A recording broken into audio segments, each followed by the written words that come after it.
Today, we're going to talk about the classic question that we get all the time, which is how easy is it to defeat your paywall? This is a question that actually came in last week or a couple of weeks ago from a publisher. And I'd say every month, someone's asking the question, how easy is it to defeat your paywall or a paywall? Should I worry about it? And they want to know what they can do to stop Google from indexing everything from subscribers, from sharing passwords, and now, of course, AI from basically scraping all their content. So the title for this is The Truth About Paywall Evasion, AI, Google, and Passwords. Welcome to the Paywall Podcast, where we discuss paywalls and paywall strategies for news and magazine publishers. This episode of the Paywall Podcast is brought to you by Leaky Paywall. Leaky Paywall is the most flexible WordPress subscription platform. Find out more at leakypaywall.com. And now for today's episode.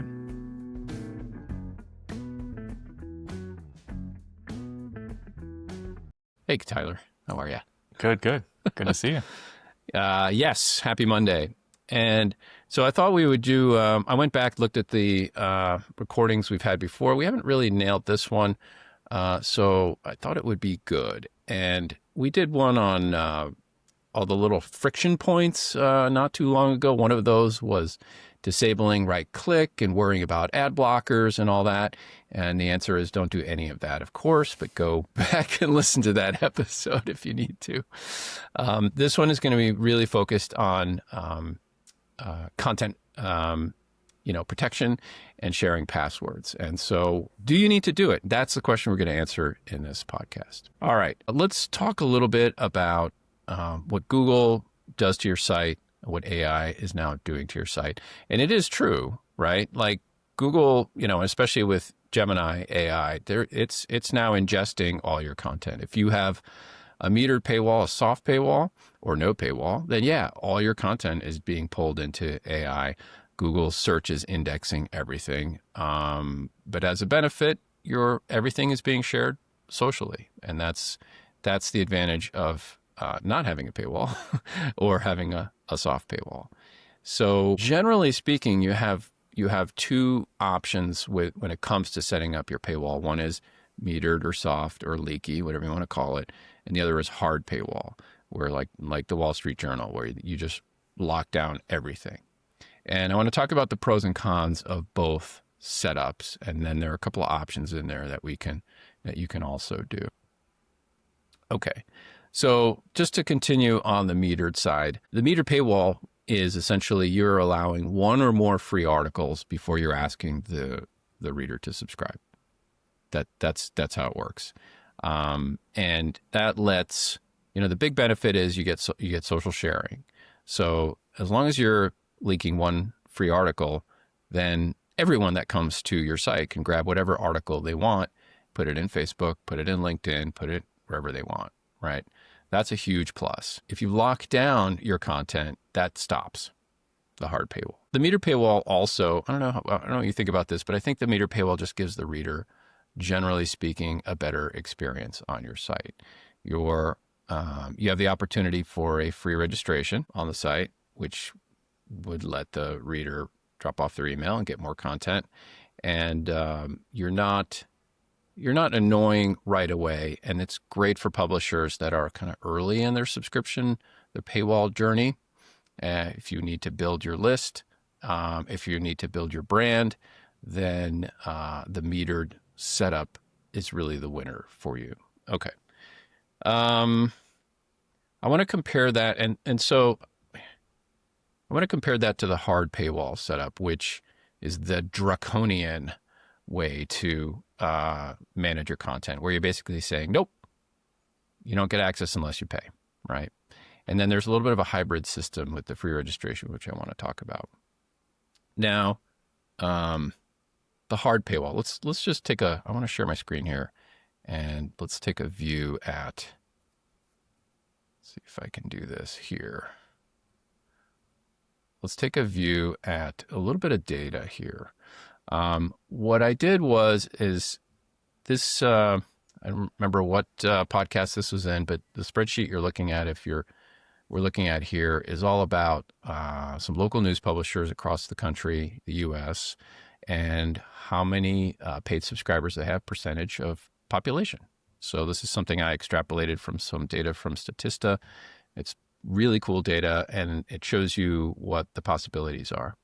So if I look at, and really, the metered paywall, the hard paywall, the hybrid paywall, they all work depending on where you are in your journey.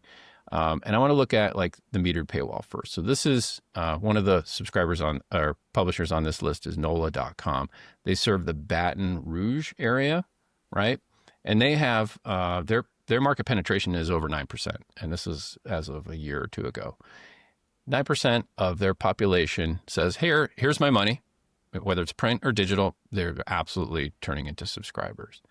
So I pulled up their site and I said, well, what kind of site do we have here? So I'm on NOLA.com, and this is an article that I clicked into, and lo and behold, we have ourselves a metered paywall.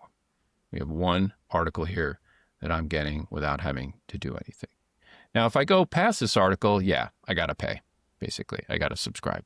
But I just want to show that the metered paywall the soft paywall does work. Yes, AI is ingesting and Google is ingesting, and you might be freaking out about that.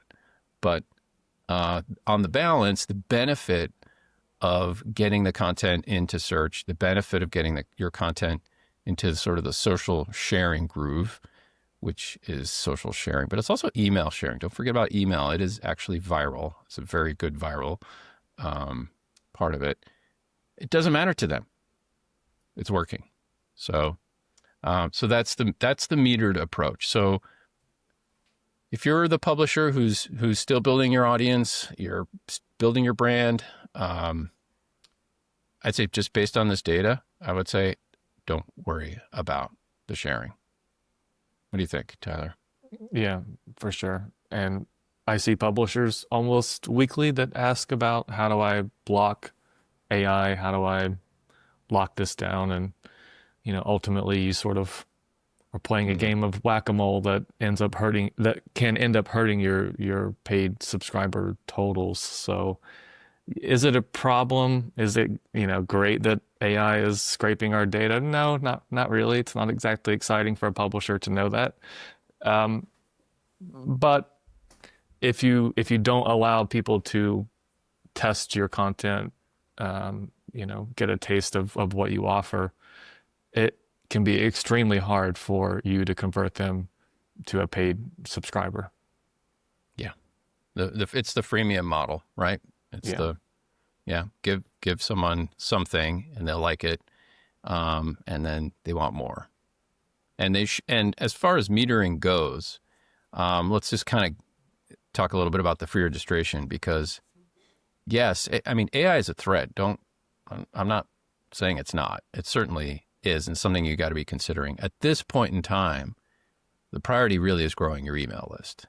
So if you're still in that mode where you're growing your audience, growing your brand, you're not the Wall Street Journal, then absolutely you have to put in a registration wall. So the meter set to one free article. That's don't give away any more content.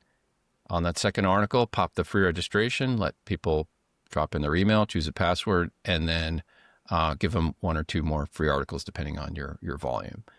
And that will build your list faster than anything you're doing right now. And your email list is the way you control your future, because if your email list is growing, this is your data. This is first party data. And this is again, previous podcasts, you absolutely can stop worrying about social and search and AI at this point in time, because you're in charge with your list. You'll find that it will grow your traffic, grow your ad revenue, convert more paying subscribers. It'll do everything you want to do as a publisher. Okay. We did our free registration soapbox thing. Okay. Anything to add on that? I think I'd say if there's one takeaway here is the free registration. component Yeah, for the metered setup. for sure, for sure. And this might be skipping ahead, but if you are completely panicked about AI and the scraping of that, one alternative to that would be to just blanket the site with a free registration sign up. So, regardless of any piece of content that you land on, you're going to require people to sign up for free. So that's, yes, it's still a gate, and yes, it would stop AI from scraping, and it does Right. add some friction, but Yep. at least you're collecting an email address, and you can target these readers into, nudging them into that paid funnel journey. So, Tyler, that was the perfect segue. Thank you. Right. So now we're really stepping into hard paywall. So you're at the point where you just need to lock down your content. And the metered approach and the hard approach are both valid approaches depending on your situation. But if you look at what the New York Times is doing, they're doing exactly what Tyler just said. So it's a hard wall. In other words, they're essentially locking out AI and social sharing, but they're letting you register here for free, and you'll get a limited number of free articles. So you'll get more content. That is a really good approach when you're sort of ending. You're feeling confident.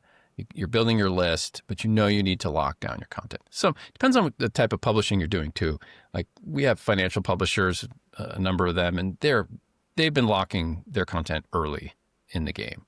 Like they know that their content is super valuable, and when they publish an article, it's like seconds to make a decision on a stock purchase, and so boom, they need to lock this stuff down for paid subscribers. Local news kind of depends on where you are. You're starting up, yeah, free registration, metered, perfect way to do it. You've built a lot of confidence, built big audience, like Upper East site, just lock it down. Right. Just if you have a big list, you get the newsletter going, you can still do the newsletter pop-up on the hard wall and continue to trickle in that list. Great. But your content's valuable and you're striking the right chord, and it's time to lock it down. So that's valid. Okay. So one thing I will note is there's a service called removepaywall.com, and there are other services that do this. And the idea is that you can drop a URL into Remove Paywall and get around the paywall. And it works some of the time, well, maybe most of the time, not all the time. Should you worry about Remove Paywall? That is the question. Tyler, you want to take a stab at that?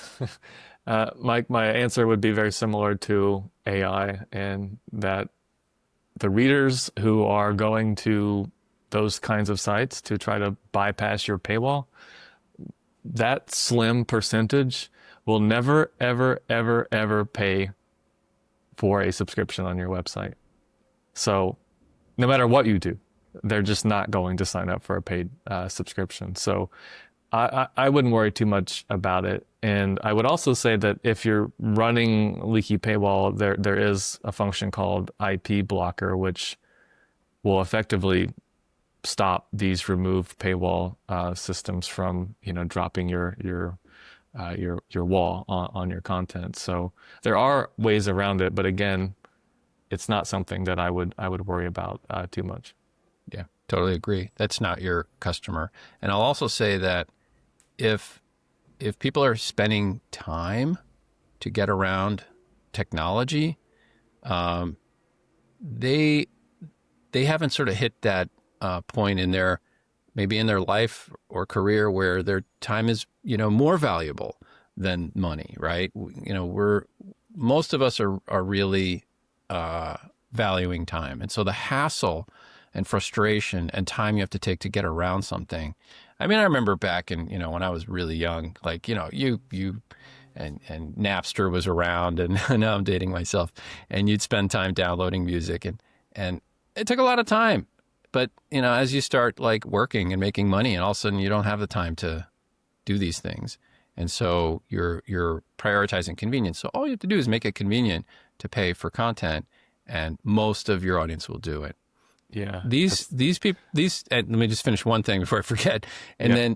then even the folks that have the time to get around your content, they might actually also be sharing your content. They're spending a lot of time in your content. They might very well like, hey, here's a great article, right? And send it to a friend or post the full article on social or whatever they do that you might think is nonsense. It doesn't matter. You're getting exposure from them to their audience. Yeah. You reminded me of something years ago I read that publishers tend to panic about younger readers not like signing up to their sites and paying for news or whatever. Like Gen Z's not paying, or millennials aren't paying or whatever. And I'm like, well, of course, because they're not quite to a point in their journey of life where they've got a stake in the community and they're paying taxes and things like that. So typically as people age, they tend to get more likely to subscribe to your publication. So just something I wanted to point out. Yeah, for sure. Yeah, absolutely. So yeah, don't worry about it. One last thing is if you are, and just a note of how things work, this is kind of a leaky paywall thing, but with remove paywall, you need to put, in order to actually block these services from ingesting your content, including AI, is you need, when you publish your article, you need to lock that article down right away. So you can't keep it open for a day and then lock it down and expect it to be locked out of AI and remove paywall and others.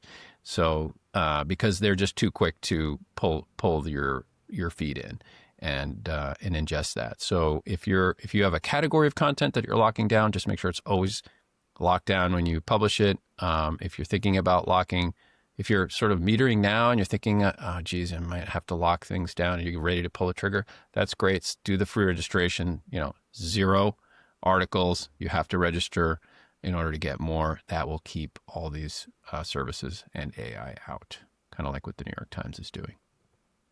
And then the last sort of part of the subscription life cycle is kind of what the Wall Street Journal is doing. This is essentially, there is no access unless you pay. They have a strong brand, the financial following, their readers tend to be wealthier, and they can afford to pay what they charge. And they essentially made the decision, hey, our content has high value and you just have to pay for it. And it works. So those are the 2.5 ways to meter your content. Yeah. Financial publishers have it a little easier, I would say, than most of the other publishers in terms of getting people to pay for access, since a lot of their content is directly related to the wallet, and people are willing to pay a little money to figure out how to grow that. So, right. Yeah, exactly. Last thing I want to wrap up on is password sharing. That's another big one. I don't want people to, just share one password to 1,000 people or 10 people or whatnot. And once you get into, especially if you're selling content, essentially that targets like B2B, where organizations start getting interested in your content, you'll get, and I actually heard this on Threads the other day, somebody I sort of been tracking and chatting with a little bit, and he was saying that B2B customers are starting to pick up his product that he's essentially metering, and he's thinking, geez, I got one organization that just subscribed. I know, it's a big, it's like a Fortune 1000 organization. It's like, okay, there are 1,000 people now that are logged into my site. So what do you do? Now, in that kind of an extreme situation, you might want to consider locking down concurrent logins, which is what it's called. So it's how many people are logged into your site simultaneously.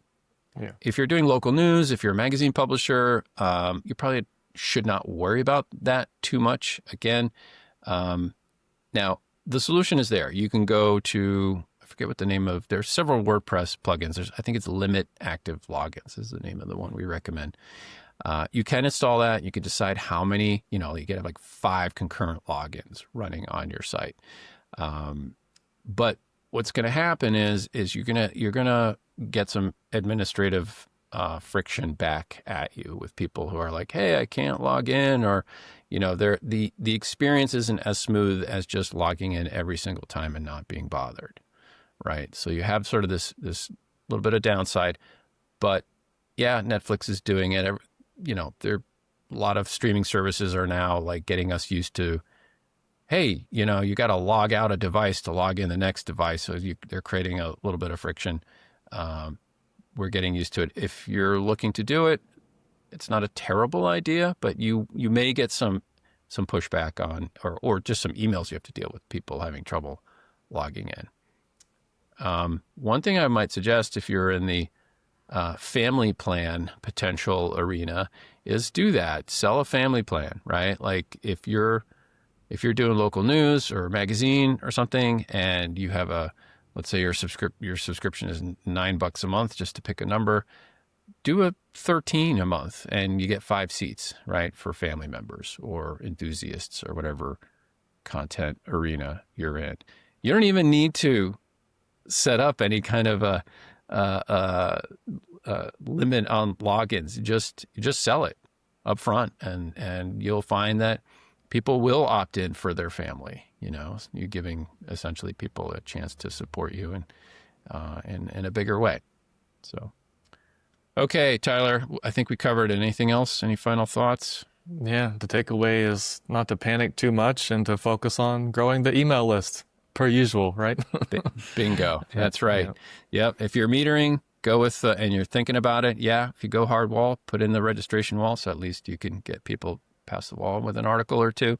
Make sure you use IP blockers, so it's just not super easy to right click and go incognito. That blocks that. And and that'll lock out AI and search, and it'll do a number on sharing. But if that's where you are, that's the way to do it. So, all right. Till next time. See ya.